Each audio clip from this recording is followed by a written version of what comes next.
Welcome to Quick Recaps, where we dive into the heart of some of the most iconic films in cinematic history, breaking them down into bite-sized episodes.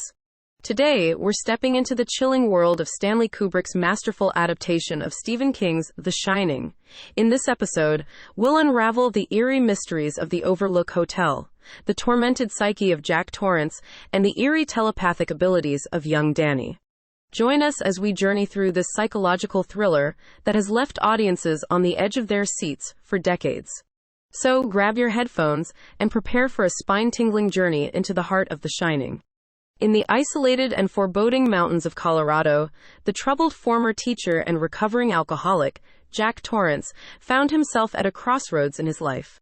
His explosive temper had cost him his teaching job and left him desperate for a fresh start. It was this desperation that led him to interview for the position of caretaker at the infamous Overlook Hotel. The Overlook's manager, Mr. Stuart Ullman, was clear about the challenges that lay ahead. The hotel would be snowbound through most of the winter, and the risk of cabin fever was ever present. To illustrate the severity of this, Ullman recounted a chilling tale from the hotel's past. Charles Grady, a previous caretaker, had descended into madness and committed a gruesome act, brutally murdering his wife and two young daughters, Lisa and Louise, before taking his own life.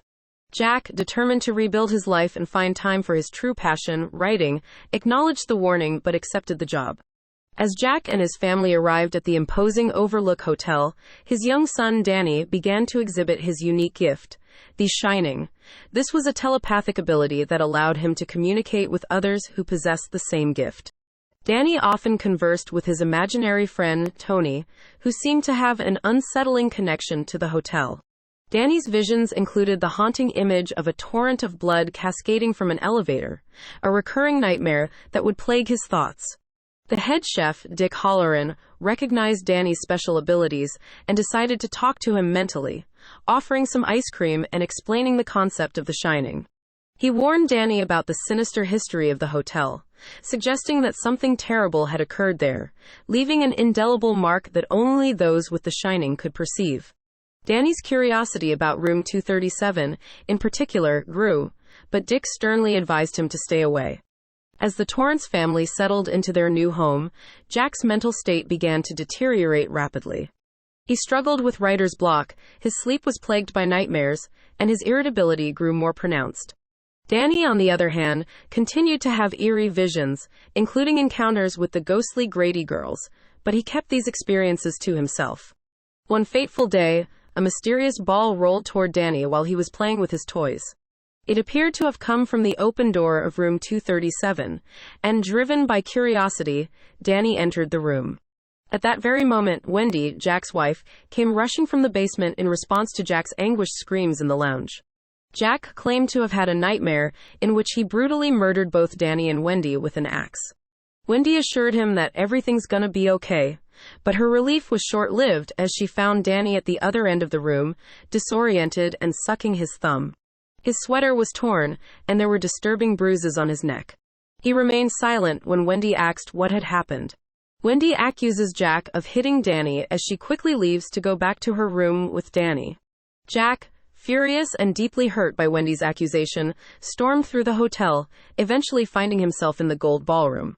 Defeated and disheartened, he took a seat at an empty bar, resting his head in his hands. It was in this moment of vulnerability that he made a desperate proclamation, wishing he could have a drink. To his shock, a bartender named Lloyd suddenly appeared. Jack, seemingly unfazed by the bartender's sudden appearance, addressed him by name. As he poured his heart out to Lloyd, Jack revealed a dark secret. He had accidentally dislocated Danny's shoulder, the same incident Wendy had mentioned to the pediatrician. Notably, Jack's timeline of sobriety didn't match Wendy's account, raising questions about his struggle with alcoholism. In the midst of these revelations, Wendy rushed in, believing Jack was alone at the bar. She pleaded with him to investigate Danny's claim of being attacked by a crazy woman in the bathtub of room 237. Jack, who appeared somewhat inebriated, reluctantly agreed to check. As Jack approached room 237, Danny appeared to have a seizure in his own room, sending out powerful psychic signals that were detected by Dick Halloran in his home in Florida. Dick, wide-eyed and alarmed, realized something was terribly wrong inside room 237. Jack cautiously entered the bedroom, only to find it empty. He proceeded to the bathroom, where he watched a beautiful young woman step out of the bathtub. Their embrace seemed passionate, but as they approached a mirror, Jack was horrified to see the woman transform into a decaying elderly corpse. She cackled madly and reached for him with outstretched arms. Jack recoiled in terror, quickly exiting the room and locking the door behind him. When he returned to Wendy, Jack denied any wrongdoing in room 237, despite Wendy's insistence that something was terribly amiss. She suggested they leave the hotel and seek medical attention for Danny, but Jack vehemently refused. He berated Wendy for her lack of understanding and blamed her for everything that had gone wrong in his life. Stating that they couldn't leave the hotel due to his obligations to his employers, he stormed out, making his way back to the Gold Room, which had now transformed into a lavish 1920s-style party with impeccably dressed guests. As Jack entered the party, he was met with an unexpected sight. He had only taken a few steps when a butler carrying a tray bumped into him, spilling a drink on his jacket. The butler convinced Jack to follow him into the bathroom to clean up. Inside the bathroom, Jack was introduced to the butler, Delbert Grady. Memories of Mr. Ullman's story about a former caretaker named Grady, who had committed the gruesome murders, rushed back to Jack. He confronted Grady with this information, but Grady adamantly denied any such atrocities. In a strange and chilling twist, Grady asserted that Jack had always been the caretaker. Jack was bewildered but seemed to accept Grady's version of events.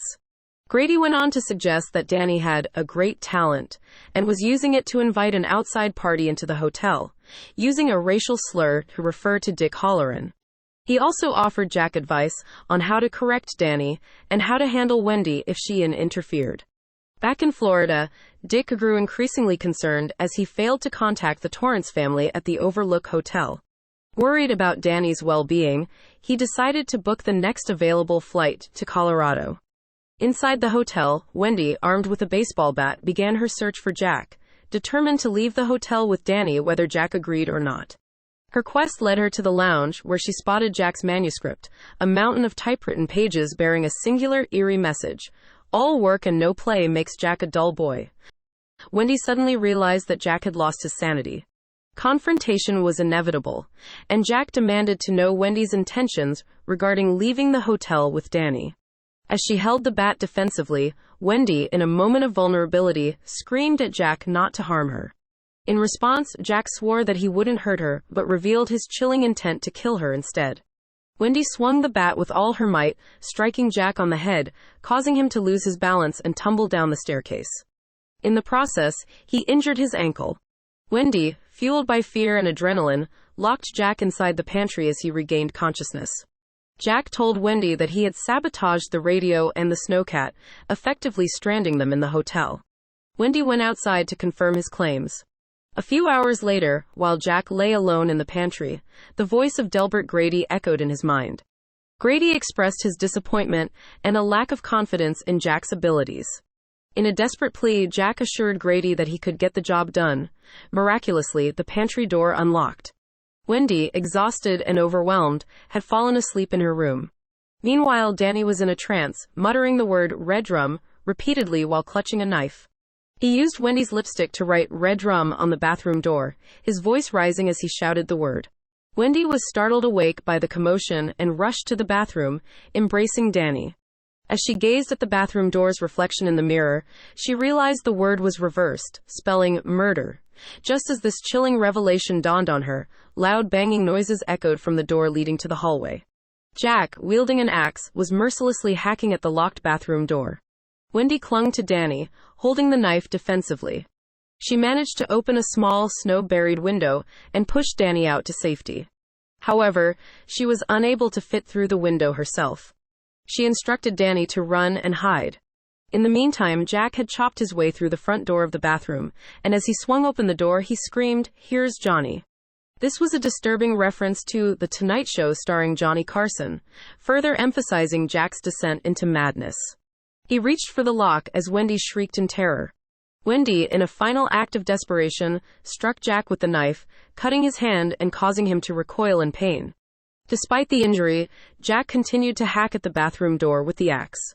Wendy's screams and pleas filled the room as she fought for her life. Outside the hotel, the sound of an approaching snowcat's engine could be heard. The driver was none other than Dick Halloran, who had come to check on the Torrance family.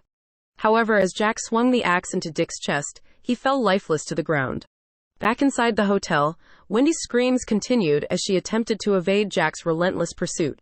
Jack had unleashed the full fury of his madness, turning the Overlook into a nightmarish hellscape. The malevolent spirits and ghosts of the hotel tormented Wendy at every turn, making her harrowing escape even more terrifying. As Jack's murderous rage led him to the frozen hedge maze, he chased after Danny, who was forced to rely on his resourcefulness to escape. Danny retraced his steps, walking backward in his own footprints, effectively covering his tracks and leading Jack astray. He then concealed his path and emerged at the maze's entrance, safe for the moment. Wendy managed to leave the hotel with Danny and the snowcat, but Jack, who had become lost within the winding maze, succumbed to the brutal cold and died, his desperate cries fading into silence. The film's closing scenes showed a haunting wall filled with photographs that chronicled the hotel's dark history. In the center of one picture was a young Jack, captured in a moment from the Overlook Hotel's July 4th ball in 1921. The caption beneath the photograph read, "Overlook Hotel, July 4th Ball, 1921, serving as a chilling reminder of the malevolence that had long festered within the hotel's walls." The echoes of midnight, the stars and you, lingered in the empty hallway, leaving a sense of dread and foreboding that continued to haunt the audience. That concludes our quick recap of The Shining. We hope you enjoyed this fast-paced journey through the eerie corridors of the Overlook Hotel and the complexities of the Torrance family. If you want to catch more quick recaps of your favorite films, be sure to subscribe to our podcast. Don't forget to share your thoughts and suggestions with us. Until next time, happy listening, and may your cinematic adventures be as unforgettable as this one.